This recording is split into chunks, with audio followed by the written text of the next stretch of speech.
Pemirsa, politik bukan hanya urusan elit dan kader partai, melainkan ketertarikan terhadap politik juga mesti dibangun untuk Gen Z.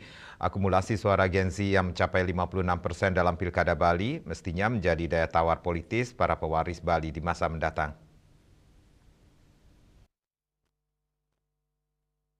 Salah seorang politisi Imade Oke Cahyadi Wiguna mengatakan, menghadapi Pilkada serentak tahun 2024, hendaknya memposisikan kaum milenial dan generasi Z ini tidak sekedar sebagai objek saja, tetapi kaum milenial dan generasi Z ini harus dirangkul di mana sangat penting dilibatkan dalam proses politik.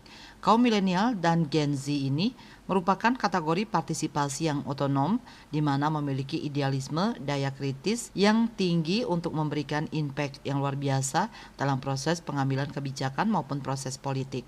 Dengan idealisme tersebut tentu tidak bisa dimobilisasi oleh elit politik sehingga mampu memberikan warna tersendiri dalam Pilkada 2024.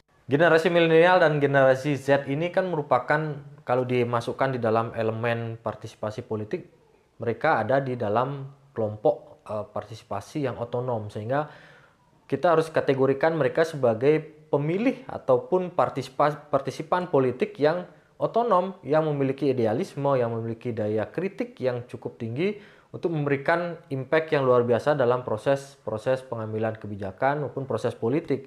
Sehingga ini tidak bisa dikesampingkan. Idealisme mereka itu tidak mudah untuk dimobilisasi, ataupun peran mereka tidak mudah dimobilisasi hanya untuk memenuhi kuota massa dalam proses kampanye misalkan atau proses politik. Tetapi mereka punya idealisme yang teguh ya, yang kritis juga, sehingga ini bisa menjadi corak tersendiri dalam proses politik, khususnya nanti di pemilu kada 2024. Di sisi lain, pendidikan politik terhadap kaum milenial dan Gen Z ini tidak hanya sebatas pada aspek pendidikan formal, tetapi juga bisa melalui media sosial.